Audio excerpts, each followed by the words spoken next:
Olá, meus caros alunos do EJA 3, né? Eu sou o professor Regis Barbosa, professor de Geografia de vocês, tá certo?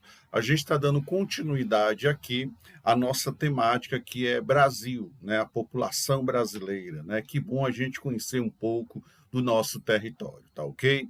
Antes da gente começar, né? Quero lhe desejar, né? Uma feliz aula, uma feliz semana. Espero que você e seus familiares estejam bons, de saúde, e o nosso regresso está cada vez mais próximo, né? Quer dizer, então eu quero que todo mundo já esteja vacinado, né? Se não está, se cadastre, né? Para a gente ter o nosso retorno, né, seguro, tá ok?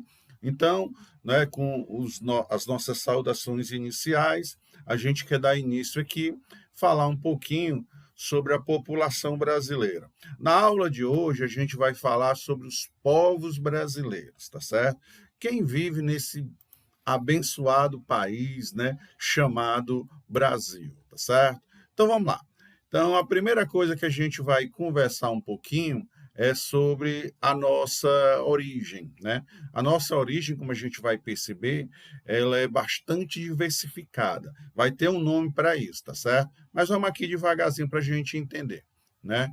Além do lugar do nascimento, as pessoas, né, ela pertencem também a grupos étnicos diferentes. Então, no Brasil, as pessoas, né, nasceram em território brasileiro, com algumas exceções que a gente vai estudar ainda. Mas de primeira informação é essa: todo mundo aqui no território Brasil. O que é que vai diferenciar? São os grupos étnicos, tá certo? Grupos étnicos. Não esqueçam essa palavra. E o que são esses grupos étnicos, né? São grupos definidos de pessoa com bases semelhantes, com bases culturais e ou biológicas, né? São aquelas pessoas, né, que têm suas mesmas características culturais e biológicas. Vamos já entender quem fazem parte desses grupos étnicos, tá certo? Então, a primeira coisa, tá certo? Da nossa origem, a gente tem que descobrir o quê? O qual grupo étnico você está incluído, tá certo? Bom, a população brasileira, ela, como eu disse para vocês, ela é engraçada, ela é interessante, né? Ela resulta de um processo chamado de que miscigenação. Nome aparentemente meio estranho, mas uma coisa bem simples o seu significado, mistura, tá certo? Só que ao invés de usar a palavra mistura, né, a gente utiliza a palavra o quê? Miscigenação, tá certo? Miscigenação, pessoal, tá aí que eu coloquei para vocês, resulta da mistura entre diferentes grupos étnicos, tá certo? Então, diferentes pessoas de características vão se misturar, características diferentes. E isso eu chamo o quê? De miscigenação. É a mistura que existe no Brasil. Então, o Brasil é um país miscigenado, ou seja, é um país que é resultado da mistura dos diferentes grupos étnicos, tá certo? Então, vamos lá. Que grupos étnicos são esses que nós temos aqui no Brasil?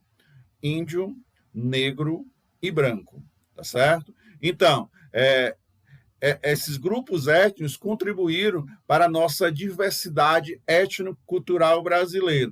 Então, cada um de nós tem um pouquinho o quê?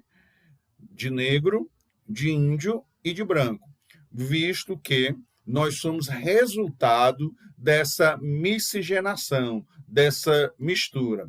Até aquele mais branco dos brancos, né? Ele vai ter um pouquinho de negro, um pouquinho de branco. Aquele mais branco dos brancos vai ter um pouquinho de negro, vai ter um pouquinho de branco. Em alguns casos, né, a gente em tribos isoladas na Amazônia, a gente vai poder encontrar ainda indígenas, né, realmente indígenas sem nenhuma mistura. Mas a partir do momento que nós tivermos, né, em cidades, né, no meio urbano, com certeza, né, a população brasileira é o que? Miscigenada, fruto dessa mistura de diferentes grupos étnicos, tá ok? Então, o que a gente viu nesse primeiro slide? Que existem os grupos étnicos, né? Existe o processo de miscigenação, tá certo? Que é a mistura do indígena, do negro e do branco. Tá ok? Então, para a gente prosseguir, os grupos étnicos são grupos de pessoas com semelhanças culturais e biológicas, tá certo? E quando eu misturo todos esses grupos étnicos, caso aqui do Brasil, eu vou ter o processo chamado de quê? De miscigenação, tá certo? Então, a gente já aprendeu um bocado de coisa hoje, tá certo? Então, vamos lá. Para a gente entender essa mistura dos povos brasileiros, existe um órgão no Brasil chamado de quê? IBGE, que vai fazer o estudo da população brasileira. IBGE, Instituto Brasileiro de Geografia e Estatística, né? Uma das classificações que o IBGE utiliza, né, é a classificação de cor ou raça. O IBGE, né, ele diz que o brasileiro vai ter 5 raças, 5 cores: a cor branca, a cor preta, a cor amarela, a cor parda e a cor indígena. Mas por que a gente tem tanta cor, raça? Visto que nós somos o quê? Um povo miscigenado, fruto de quê? Da mistura dos grupos étnicos. A mistura dos grupos étnicos deram essas raças: raça branca, raça preta, raça amarela, raça parda e raça indígena, tá certo? Durante o censo, o que é o censo? Censo é uma pesquisa que acontece de 10 em 10 anos, realizada por quem? Pelo IBGE. O objetivo dessa pesquisa é conhecer as características do Brasil para se desenvolver o quê? Políticas públicas que venham atender a população brasileira, tá certo? Então, durante o censo, as pessoas, né, vão escolher entre essas 5 categorias, tá certo? A qual se considera pertencente. Pessoal, o IBGE, né, ele utiliza o método chamado autodeclaração ou autoatribuição, né? Eu sou pesquisador do IBGE e eu pergunto a você, né, em qual categoria de cor você se enquadra. Você vai se autodeclarar. Você pode ser branquinho e pode se declarar o quê? Pardo, tá certo? Você pode ser moreno, bem preto mesmo, e pode se declarar branco, né? O entrevistador não interfere em nada. O que vale para o IBGE é a sua autodeclaração, o que você se sente, tá certo? Ou você vai se declarar branco, preto, amarelo, pardo ou indígena, né? Essas cores são frutos do processo de quê? De miscigenação. E durante a pesquisa do censo do IBGE, você vai se autodeclarar o branco, o preto, o amarelo, o pardo ou o quê? Indígena, tá certo? Bom, embora as pessoas reclamem muito dessa classificação do IBGE, achando que devia ter mais, ter menos, há sempre aquela confusão, tá certo? Mas esses dados estão aí para auxiliar as políticas públicas. O nosso último censo foi em 2010, o próximo censo seria em 2020, não ocorreu pela pandemia, passou-se para 2021, tá certo?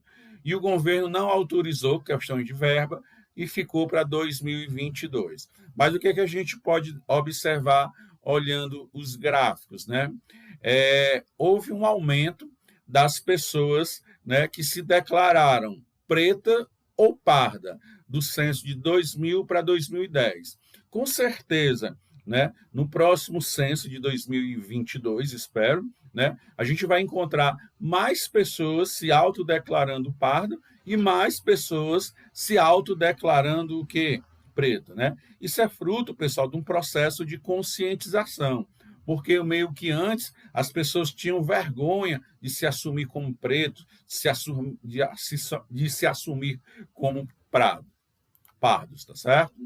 Bom, dentro desses grupos, né, a gente vai comentar alguns. Hoje, a gente vai falar um pouquinho da população indígena, né? População que já morava no Brasil com a chegada dos colonizadores, que, no caso, os nossos colonizadores foram os portugueses, tá certo? Então, teoricamente, né? O Brasil pertencia a quem? Aos indígenas, né? Aí chega Portugal e toma conta do Brasil e automaticamente, né, se considera superior aos indígenas. Mas vamos lá. Bom, o contato dos indígenas com os colonizadores europeus, né, trouxeram algumas coisinhas não legais. Trouxeram doenças, né, que não existiam entre os indígenas, a escravidão, né, porque o europeu se considerou dono da terra e queria que o índio trabalhasse de graça para ele, tá certo? E conflitos, né, que causaram a redução da população e o número de povos. Pessoal, foi uma mortandade gigantesca, quase que um genocídio da população indígena. O que sobrou é cerca de 10% da população que vivia no Brasil antes da chegada dos nossos colonizadores, né, que no caso foram os portugueses. Muitos desses grupos, pessoal, foram exterminados, né, ou simplesmente tiveram que ser integrado à cultura dos colonizadores. Você não tinha opção. Ou você morria, ou você tinha que aceitar os costumes dos colonizadores, tá certo? Nessa lógica de você não ter opção, muitos foram expulsos para o interior do Brasil, né? Visto que o colonizador, né, preferiu morar nas cidades do litoral. Então, no litoral, quase você não vê populações indígenas, vocês vão ver entrando para dentro do Brasil, principalmente na região norte, porque eles fugiam do colonizador, tá certo? Ao longo dos tempos, né, os territórios antes ocupados pelos indígenas deram lugar às cidades, extensas áreas agrícolas de pastagem, área de mineração, estrada, e com isso, né, como eu disse, só vai restar 3 opções. Ou você morre, ou você aceita a cultura do colonizador, ou você vai morar bem distante, você é expulso para as áreas distantes do país, né? Os índios que sobraram no Brasil foram esses, que foram morar bem longe, tá certo? Bom, até 1970, a população indígena sofreu uma grande redução. No entanto, a partir dos anos 80, né, houve um certo crescimento desta população, que em 91 tinha registrado 294 mil indígenas, em 2010 passou a 896 mil indígenas. A gente vê um crescimento, tá certo? E com certeza, né, no próximo censo, que deveria ter sido realizado em 2020, passaremos a ter uma população um pouco maior. Mas o que é que vai favorecer, por que né, que a população indígena está voltando a crescer? Vamos dar 2 razões. Primeiro, o aumento das pessoas que passaram a se assumir, né, como índio, porque durante muito tempo era até vergonhoso a pessoa dizer que era índio, não sei o quê. As pessoas se escondiam, diziam que não tinham esta raiz, né, desse grupo étnico. E depois, o maior atendimento médico, vacinas e medicamento que evitam a morte dos indígenas. Então, o que a gente pode dizer como causa do aumento da população indígena atualmente? Primeiro, as pessoas passaram a assumir a sua origem, né, durante o período do censo de se autodeclarar indígena, né? O pesquisador estava olhando que o cara era índio, mas o cara dizia que era branco, ele tinha que botar, porque para o IBGE o que vale é a autodeterminação. E houve, né, uma melhoria do atendimento médico, né, através de vacina, medicamento, com a população indígena, assim diminuindo a sua mortalidade, tá certo? Bom, no entanto, né, se a gente comparar esses indicadores sociais, como saúde, educação, expectativa de vida, com o restante da população, a gente vê que ainda, né, há uma grande diferença, né, dos índices de qualidade das outras populações em relação à população indígena, tá certo? Daí a importância, né, da luta constante desses povos pela melhoria, né, na oferta e na qualidade né, desses serviços públicos essenciais. Tá certo, queridos? Então, a gente aqui comentou um pouquinho, né, sobre as nossas origens, né, e falamos um pouquinho em relação à população indígena, tá ok?